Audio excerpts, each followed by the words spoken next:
Hola, pues muy buenas tardes. Primero que nada, queremos agradecer a BASF, patrocinador de esta plática, que nos invita a seguir creando química. Pueden visitarles en basf.com.mx y descubrir cómo la química es el catalizador para un futuro sustentable.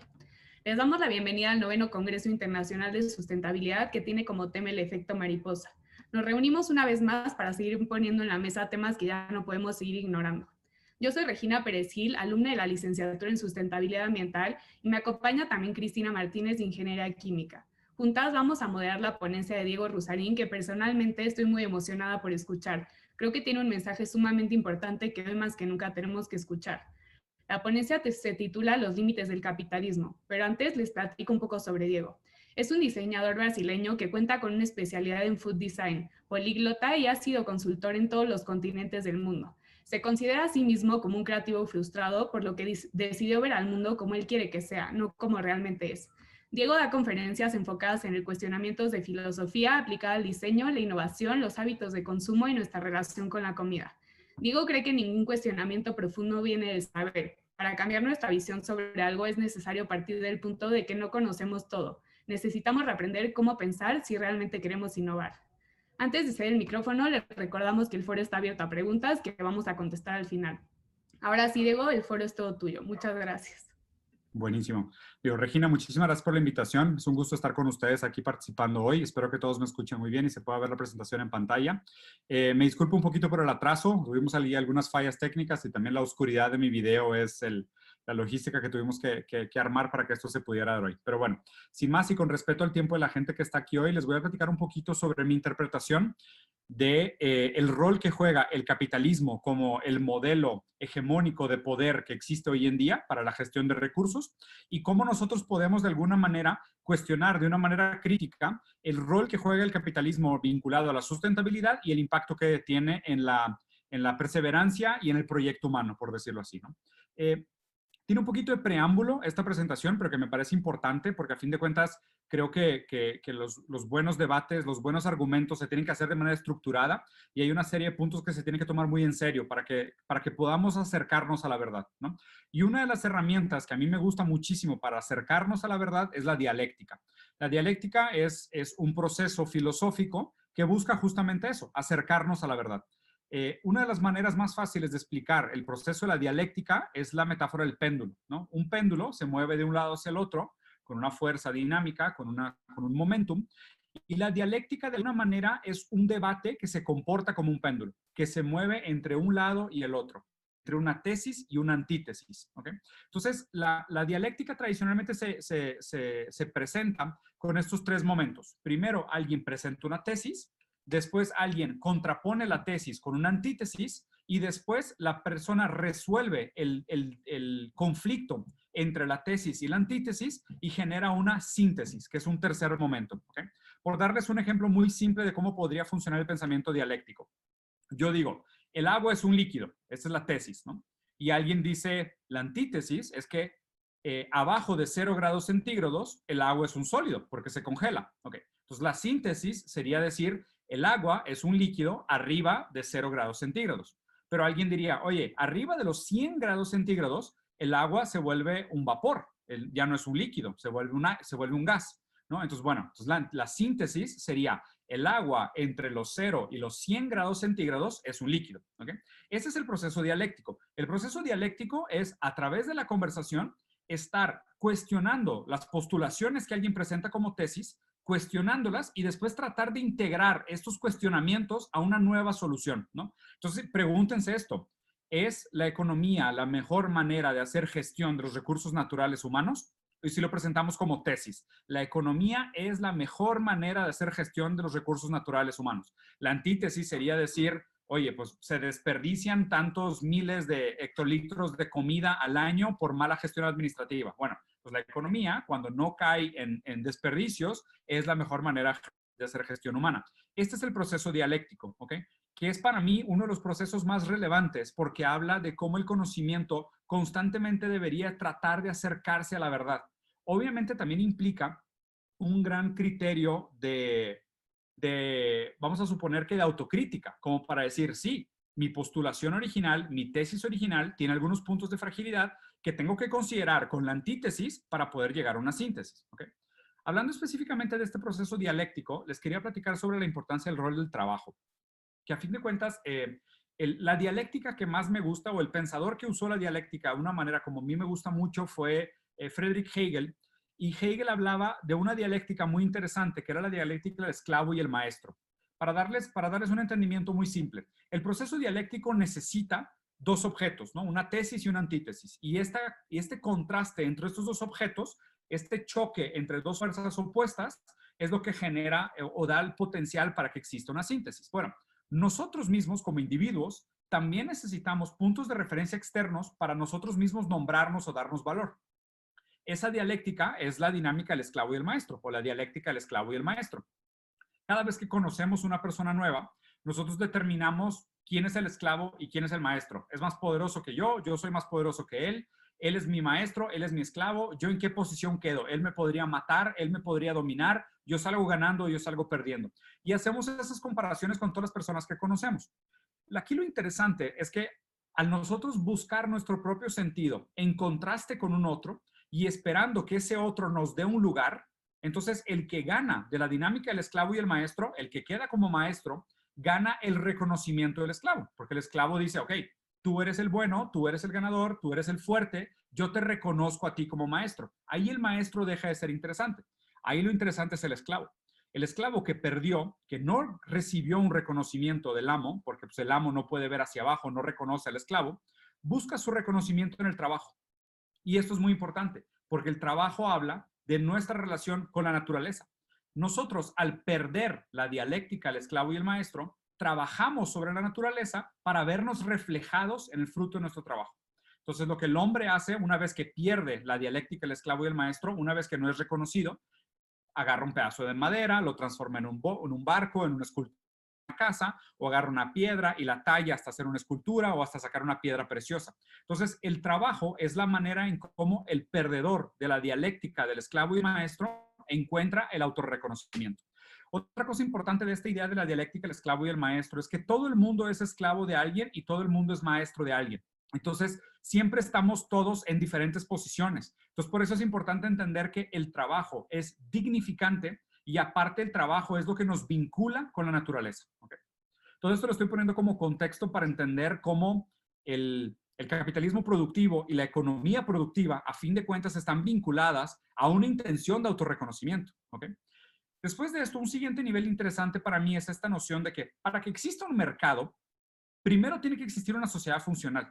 Y esto es algo que muchas veces la gente olvida. La gente presupone de que no, es que no importa lo que se invierta en bienestar, en educación, en salud, en seguridad pública, si el mercado se autorregula y solo hacemos inversiones en economía, realmente da igual si existe una sociedad previa o no. ¿No? Y aquí Rousseau postuló una idea muy interesante. Rousseau es el papá de esta idea de el hombre nació libre e igual, sin embargo, por todas partes se encuentra encadenado.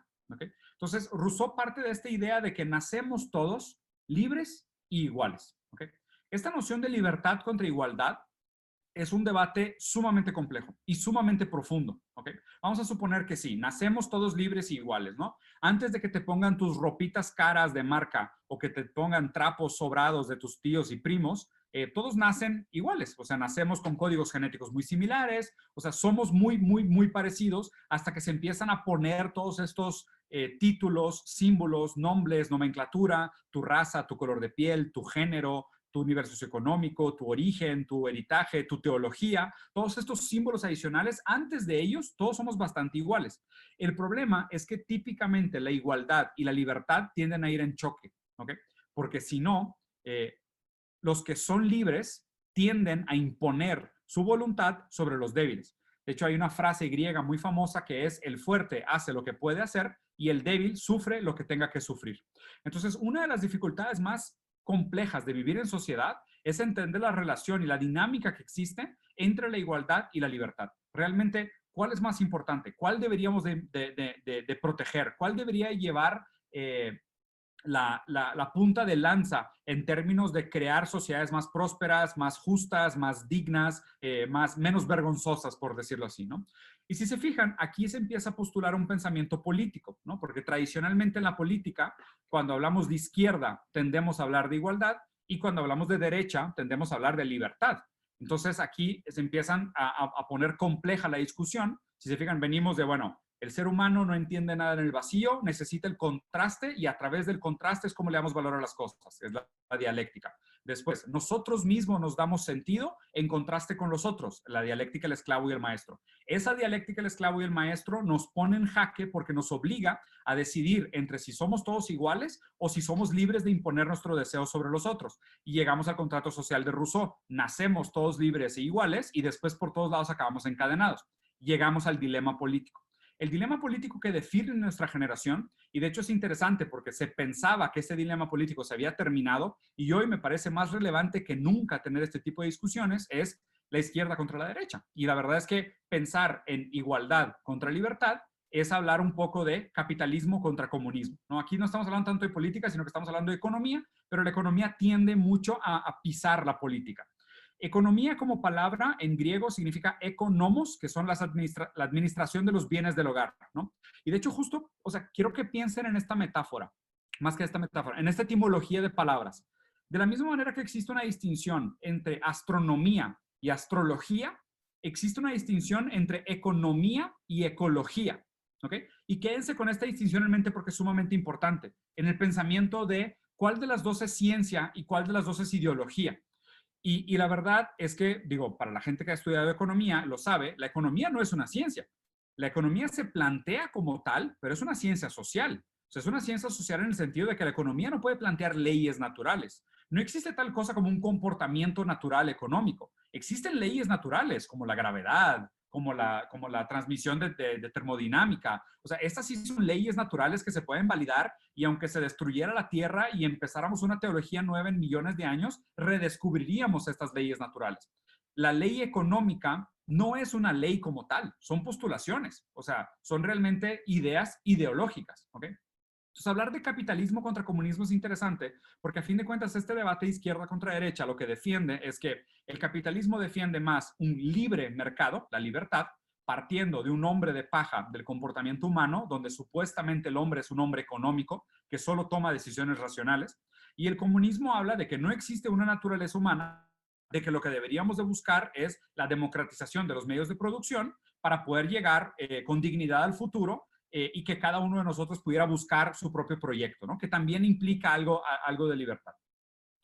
Y aparte, lo que creo que es interesante de este debate y por qué me parece tan contemporáneo, tan importante en este momento histórico, es que la verdad es que las dos ideologías se presentan como caricaturas. O sea, me sorprende la cantidad de gente que habla de comunismo y socialismo sin tener la mínima idea de lo que significa, pero lo mismo hacen del capitalismo. O sea, por ejemplo, seguro son frases que nunca habían escuchado. Adam Smith, que es uno de los papás del pensamiento liberal, decía, los derechos de los terratenientes, o sea, los que rentan la tierra, imagínense, los derechos de las personas que rentan sus tierras y rentan sus inmuebles tienen origen en el robo.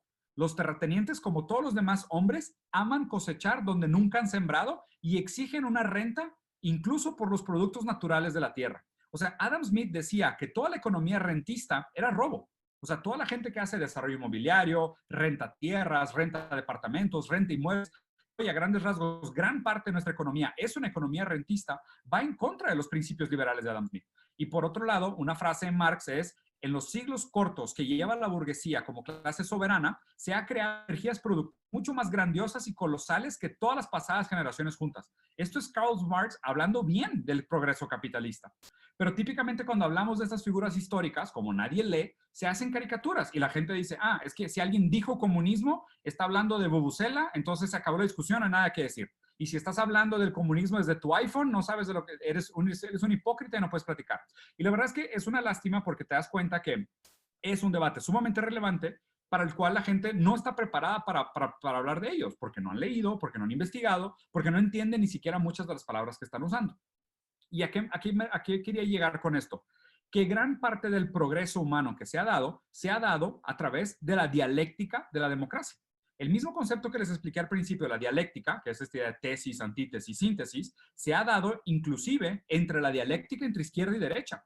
O sea, el hecho de que esté prohibido el trabajo infantil, que tengamos un salario mínimo, que exista una ley de pago por horas extras, que existan jornadas de 8 horas, que existan los fines de semana, que existe el seguro social, reglas contra la discriminación, seguridad en el trabajo. Todo esto son logros de la dialéctica entre el choque de ideas de la izquierda con la derecha.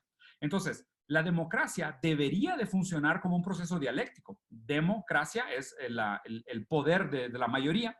Debería de funcionar como un proceso que va filtrando la historia y va encontrando lo mejor de cada uno de los sistemas políticos. ¿Okay?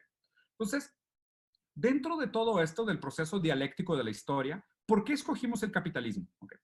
Es interesante porque el capitalismo no es un sistema perfecto, ni trata de ser un sistema perfecto, pero el capitalismo permite que bajo su operación existan los sistemas perfectos. O sea, como el capitalismo busca la libertad antes que la igualdad, lo que dice es, oye, pues si para ti la igualdad es el bien más importante de todos, pues empieza una comuna, o empieza una cooperativa, o empieza una empresa con el modelo que tú consideres más eficiente y compite contra el resto del mercado para ver realmente si tu propuesta utópica es la mejor propuesta utópica. Y justo eso es el capitalismo. El capitalismo es un filtro de utopías. El capitalismo funciona como si en su noción teórica de libre mercado para que cada quien pueda hacer su progreso de libertad y decir, yo quiero construir una empresa donde las cosas se hagan así, así y así, y si la gente confía en mí y está de acuerdo conmigo, va a votar en mí a través de su ingreso. Y aquí es donde se propone algo interesante.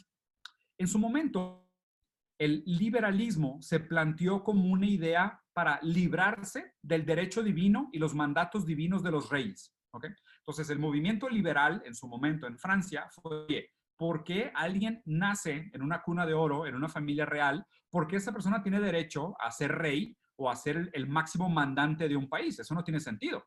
Entonces, la democracia liberal o el socialdemócrata lo que hace es este planteamiento de Estado donde a través del sufragio democrático se eligen los gobernantes y se toman las decisiones.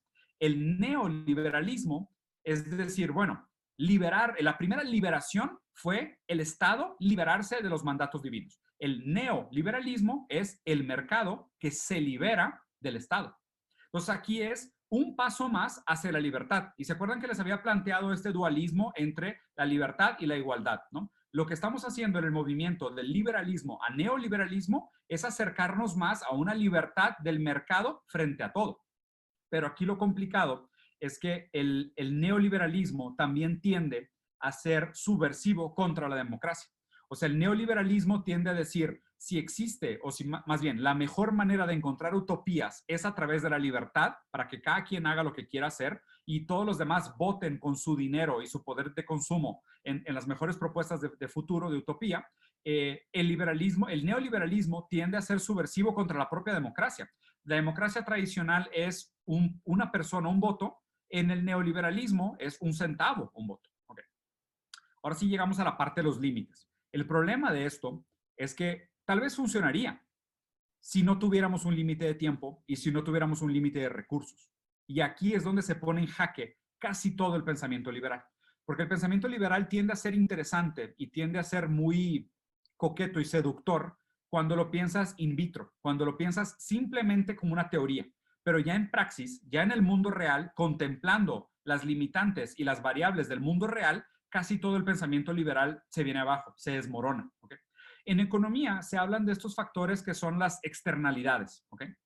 Por ejemplo, la emisión de CO2 se considera como una externalidad en la economía. O sea, cuando se hacen cálculos de crecimiento de GDP, de mejora de calidad de vida, de desarrollo económico, de, ¿sabes cuáles son los países desarrollados y cuáles son los países no desarrollados? La cantidad de CO2 no necesariamente se considera en las ecuaciones económicas. Se considera como una externalidad. Pero hoy sabemos que no es realmente una externalidad. Sabemos que la Tierra tiene un límite, ¿no? O sea, estamos viviendo en un momento donde el antropoceno es prácticamente un consenso científico. Y aquí me parte el corazón, digo, no sé si lo conozcan, uno de mis pensadores favoritos sobre el tema es Bruno Latour, que es un antropólogo, y Bruno Latour dio una conferencia el año pasado, en 2020, perdón, donde él decía que fue el primer año donde se superó un gasto de $1 billón para hacer propaganda en contra de la ciencia, negando el cambio climático, negando el antropoceno. $1 billón para hacer propaganda falsa para convencer a la gente de que el humano no es el principal factor de cambio en el ecosistema. Entonces, es realmente poner en jaque el progreso, el proceso liberal, el proyecto de modernidad del hombre moderno, donde realmente parecía que habíamos abandonado los dogmas, la teología, las ideologías y la fantasía, y habíamos adoptado el camino de la ciencia, y al mismo tiempo no, te gastaste $1 billón para convencer a la gente de que la ciencia es mentira, de que todo el trabajo que hacen los científicos, los estudios, las investigaciones, las cross-referencias, es mentira. Entonces, primer límite fundamental del capitalismo es la naturaleza, ¿ok? Y realmente es un límite multifactorial. O sea, no solo es el problema del límite de los recursos, sino que es un problema del límite de tiempo, porque Malthus planteó muy bien esta pregunta y de hecho se equivocó en su lectura, pero la planteó en una dirección correcta, diciendo, a ver, nosotros podemos construir una lectura de la modernidad a través de premisas irrefutables. Entonces Malthus dijo 2 premisas irrefutables. El ser humano tiene atracción sexual por personas del otro sexo y el ser humano necesita, ¿ok? Entonces, con esas 2 premisas irrefutables, cada vez hay más población y cada vez se requiere más comida. Entonces, Malthus dijo, vamos a llegar a un punto de quiebre donde, por la velocidad de reproducción, que es mayor que nuestra capacidad productiva, vamos a llegar a un punto de quiebre donde no exista comida suficiente para alimentar a todos. Y aquí creo que Malthus se equivocó donde no fue lo suficientemente maquiavélico en su lectura del capitalismo. Porque sí es verdad, tenemos un problema de escasez de alimentos. Hay casi 1 billón de personas en el mundo que están en algo que se llama food insecurity, que es inseguridad alimenticia, donde tienen menos calorías de las recomendadas por las instituciones internacionales por día. Pero aquí está lo raro. Nosotros hoy ya producimos suficiente comida para 10 billones de habitantes. La Tierra tiene 7.8 y aún así hay casi 1 billón de habitantes que no obtienen las calorías necesarias por día. Entonces, a ver, producimos para 10 billones, somos 7.8 y aparte 1 billón se queda con hambre. Es un problema de logística, es un problema sistemático, administrativo, es un problema de economía. Porque la economía que promueve, primero que nada, la competencia y la acumulación del capital como un fin en sí mismo y considera los recursos naturales y el impacto ambiental como externalidades, ya no es un modelo viable para la expansión y para la sustentabilidad humana. Ese es el primer límite del capitalismo, el problema de la ecología, el problema de la naturaleza. Además de esto, tenemos el problema de que estamos alienados a la naturaleza. Vemos la naturaleza como algo ajeno a nosotros. Y esto es lo que viene el antropoceno a poner como en jaque, ¿no? No es que, es que no me importa si existen o no existen leones. Claro, no te importa porque tú no entiendes que la cantidad de CO2 o la composición del oxígeno que hay en el aire es directamente proporcional a la cantidad de leones que hay vivos o a la cantidad de plancton que hay en los mares del sur del hemisferio del mundo. Entonces, al nosotros no contemplar esa infinitamente compleja variable de lo que es Gaia, según James Lovelock, perdemos la noción y nos separamos de la naturaleza. Esta idea de la alienación que genera el capitalismo con nosotros mismos, pero también con el trabajo y además con la naturaleza, nos crea esta falsa imagen de que somos independientes, de que somos individuales, de que somos individuos. Y a ver, y es muy fácil poner esta teoría en jaque. Vamos a suponer, el sistema respiratorio.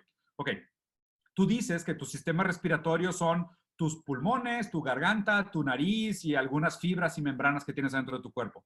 Pero si no existieran árboles en el mundo que transformaran el CO2 de regreso a oxígeno, pues no tendrías nada que respirar. Qué conveniente que marcamos el límite de nuestro sistema respiratorio en nuestra piel. Y no fuimos más adelante y nos entendimos como parte de una ecuación que tiene muchísimas variables y es muchísimo más compleja, pero implica que ya no consideremos que la naturaleza son externalidades, sino que son parte intrínseca de las ecuaciones que tenemos que resolver. Entonces, la naturaleza es un límite sumamente importante.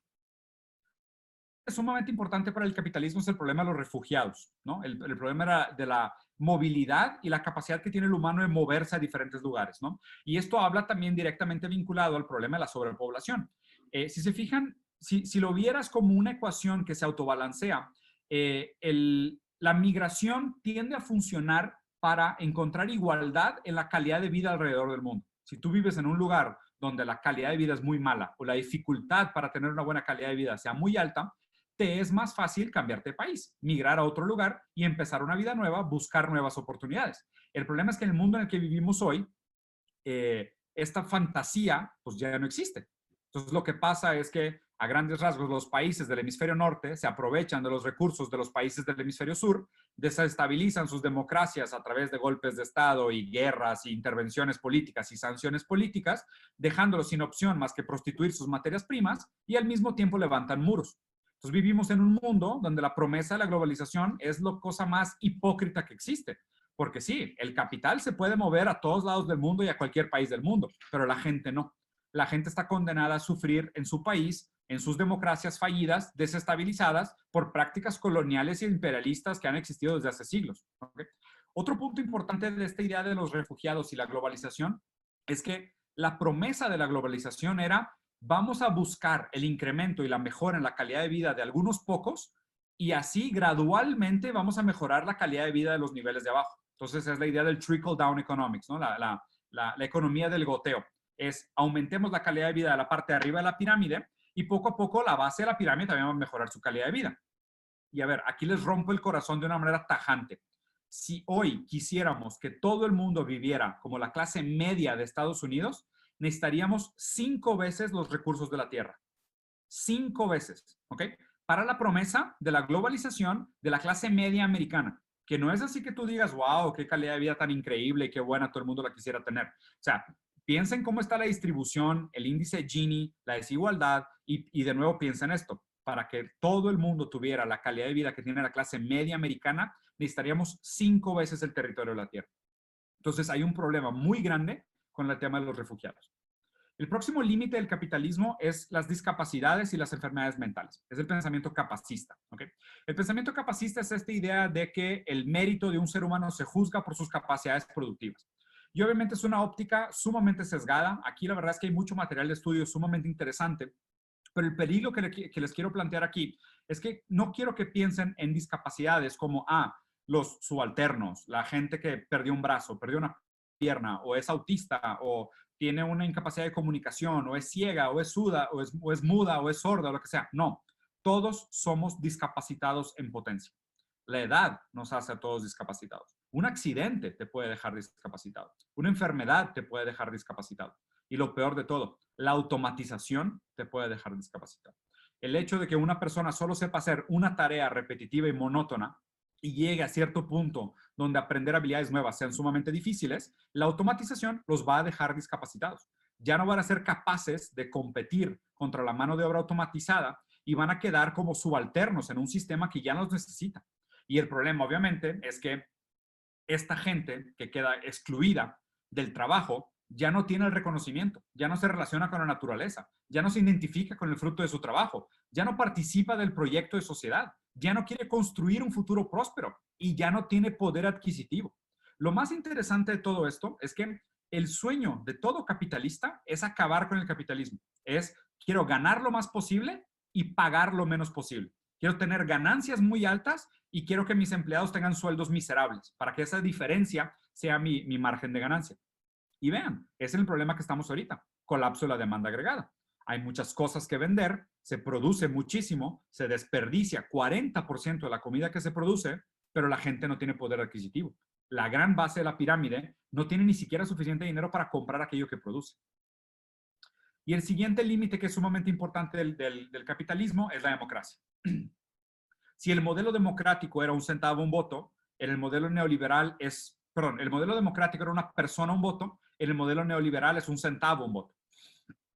Y hoy la verdad es que vemos, y es algo que me molesta bastante, la gran mayoría de las redes sociales, de los grandes algoritmos, de inteligencia artificial, de big data, de data scraping, se usan para desestabilizar democracias y para hacer menos eficiente lo que deberían de ser los procesos representativos. Porque la idea de una democracia es que los menos privilegiados tomen decisiones a su favor para mejorar las condiciones para todos y buscar mayor igualdad y buscar así una sociedad digna y una sociedad funcional como la que planteó Rousseau en el contrato social.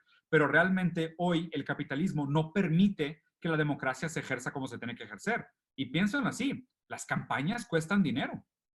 El candidato que tiene más dinero para hacer una campaña es el candidato que tiene más probabilidades de ganar. Y no solo eso, el candidato que gana llega al poder con una deuda y tiene que pagar esa deuda. Entonces, las decisiones que va a tomar no va a ser para su base electoral, va a ser para quien le haya pagado la campaña. Entonces, a grandes rasgos, la democracia no funciona bajo el modelo neoliberal. Y para terminar esto, para hacer una conclusión de cierre, quería plantearles, o sea, ¿qué tenemos que hacer en este contexto? Hoy, la manera como se nos presentan alternativas ya no es viable, porque realmente no son alternativas.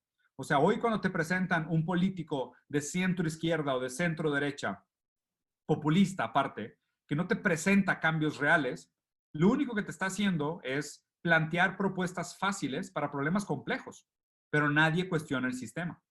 Bajo estas premisas fundamentales que les planteé en la presentación de hoy, lo que quiero que quede claro es que el pensamiento liberal, el pensamiento neoliberal y lo que es fundamentalmente la operación del capitalismo como una búsqueda de generación de capital como un fin en sí mismo, no son compatibles con la naturaleza, no son compatibles con la especie y sobre todo no son compatibles con nuestra dignidad.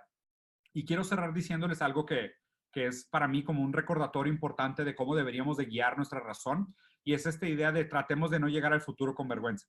Porque aparte muchas veces acabamos defendiendo estas ideas que ni siquiera son nuestras por motivos pragmáticos, miopes, cortoplacistas, y a la larga el costo puede ser sumamente alto.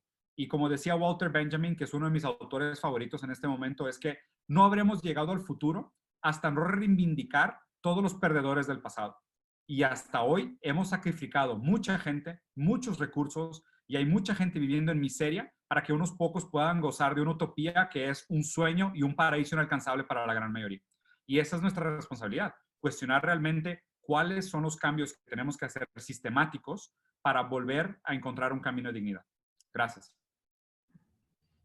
No, pues muchísimas gracias, Diego. Creo que esto es un abrir de ojos para muchas de las personas que nos ven y pues planta una semilla para realmente empezar a cuestionarnos el sistema en el que vivimos y pues más desde la posición de privilegio que tenemos. Entonces, pues muchísimas gracias por eso y bueno, ahorita vamos a tener que dejar de transmitir porque ya se acabó el tiempo, entonces las preguntas las vamos a hacer fuera del aire para que se quede grabado y las personas que lo quieran ver en la plataforma las puedan ver también.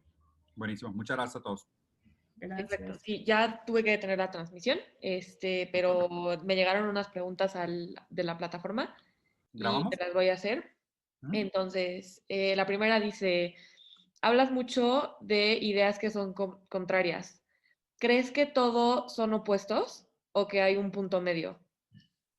No, a ver, o sea, no, claro que existe el punto medio, la síntesis es el punto medio. O sea, más bien lo que tenemos que hacer es considerar las ideas contrarias en toda su integridad para poder aspirar a estos puntos medios. O sea, justo esa es la intención de la dialéctica. En la dialéctica sobrevive la conciliación entre la tesis y la antítesis. Entonces, a ver, aquí lo que estoy planteando no es decir, es que tiene que existir un punto medio entre capitalismo y comunismo. No, no necesariamente, sino más bien lo que tenemos que decir es cuál es el mejor sistema de gestión para los recursos naturales y cuáles son los mejores sistemas políticos, donde algunos elementos vienen del comunismo y algunos elementos vienen del capitalismo, pero no es decir, es que es capitalismo consciente o es socialdemocracia, ¿sabes? En esos puntos medios no creo. O sea, me parece que eso es una versión mediocre, malintencionada de la lectura dialéctica.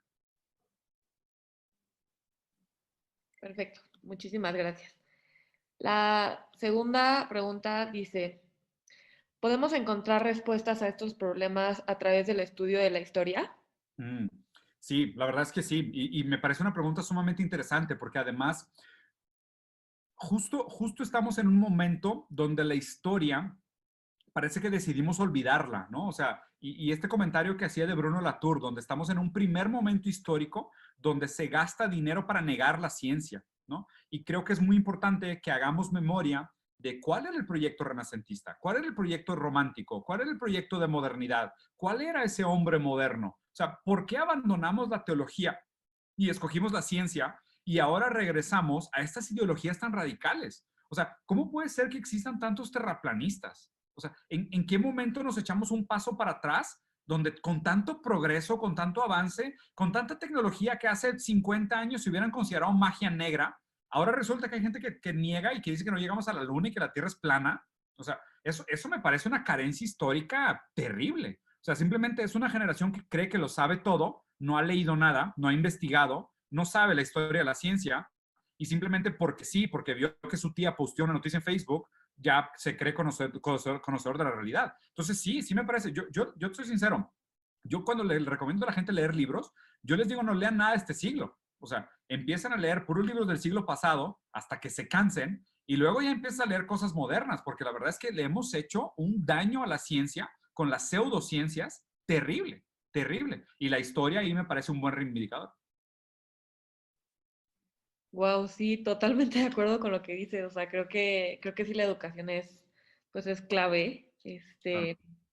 Y pues se nota, ¿no? O sea, se ve que sabes mucho de esto y que pues es como un enfoque diferente. O sea, como que justo esto también lo conecté con lo que decías pues como de nuestro sistema respiratorio, ¿no? O sea, que nosotros como que al estudio le ponemos límites. O sea, decimos como, bueno, pues como anatomía y lo que sea, cuando en realidad, o sea, como que pues podemos llegar a perder la idea de lo que es el todo, ¿no? Entonces, no sé, me gustó mucho tu respuesta. Gracias. Y por último, dice, ¿hay algún sistema que pueda cubrir estos límites del capitalismo sin comprometer las oportunidades que nos da? Es que, a ver, justo, no. Lo que pasa es que ese es un error a priori. O sea, la gente presupone que los beneficios del capitalismo deberían de ser insacrificables. Y eso es un error, y es un error muy grande. O sea, pensar que el progreso es un fin en sí mismo también es un error. O sea, pensar que la historia solo se mueve hacia adelante y que todos los pasos hacia adelante son buenos es equivocado. O sea, no porque Amazon me pueda entregar una pizza en mi casa con un dron quiere decir que vivamos en una utopía. O sea, la pregunta es, ¿por qué es más importante llegar a Marte que salvar a la gente que se está muriendo de diarrea en África? O sea, eso es un error de juicio a priori. La gente presupone que sus beneficios son necesarios e imprescindibles. Esto es lo complicado. La gran mayoría de la gente lo que te dice es, ok, pues proponme algo mejor, pero sin que yo tenga que sacrificar nada. No, mi rey, no funciona así. O sea, definitivamente si lo que queremos encontrar es una sustentabilidad en una sociedad en crecimiento, en una sociedad que tiene un abuso de recursos y lleva años de irresponsabilidad administrativa, claro que tiene que haber recortes. O sea, a ver, y aquí la evidencia científica es innegable. El 1% de la población contamina más que el 50% de la base. O sea, con eso te estoy diciendo todo. O sea, se hacen los foros económicos en Davos y viajan todos en aviones particulares y nos dicen a nosotros que tenemos que usar popotes de plástico. ¿Qué? O sea, no funciona así. O sea, claro que tienen que haber compromises. O sea, a ver, las 4 enfermedades que más matan en el mundo, problemas cardiovasculares, Alzheimer, cáncer y diabetes. Las 4 están vinculadas al exceso de calorías. Entonces, al mismo tiempo vivimos en un mundo que produce demasiada comida y tira 40% a la basura, tiene 1 millón de personas que tienen problemas de calorías y el otro, en las 4 enfermedades que más matan, tiene que ver con el exceso de consumo. ¿Qué más te tengo que decir? Por supuesto que tienes que renunciar a privilegios banales. Por supuesto, no deberíamos de aspirar a un modelo de, no, dame una solución donde no tenga que sacrificar nada. No, eso es un pensamiento sumamente mediocre, infantil y irresponsable. Sí, totalmente. O sea, es como que sí también te hace cuestionarte que es como, bueno, pues dicen que funciona, pero, o sea, ¿qué estamos definiendo como funcionar, no? ¿Y O sea, funciona para quién? exacto, o sea, ¿y en qué sentido? O sea, es muy impresionante. Sí. Pero bueno, la verdad, muy interesante todo lo que nos dijiste, también esta sesión de preguntas, que pues bueno, la ventaja de tenerlo digital es que justamente nos podemos quedar con estas grabaciones y pues Claro. compartirlas después. Entonces, pues van a estar a partir de mañana disponibles en nuestra plataforma. También si quieres compartirla, Sí, de pues hecho ya les va a iba a estar ahí. comentar. Yo estuve grabando el audio con micrófono propio. Si me pueden compartir ustedes nada más el video, los que Ah, hicieron screen capture, sí, nosotros también claro. para editar un video, nosotros también lo compartimos para darle promoción. Claro, buenísimo. Sí, cuando se termine de convertir te la enviamos. También te vamos a enviar un reconocimiento, Sí, les quedó muy es gracias. virtual, pues por tu participación. Entonces, pues con el mismo correo con el que te contactamos, ahí vas a estar recibiendo todo. Vale. Y pues nada, muchísimas gracias por tu tiempo y por el esfuerzo para estar aquí.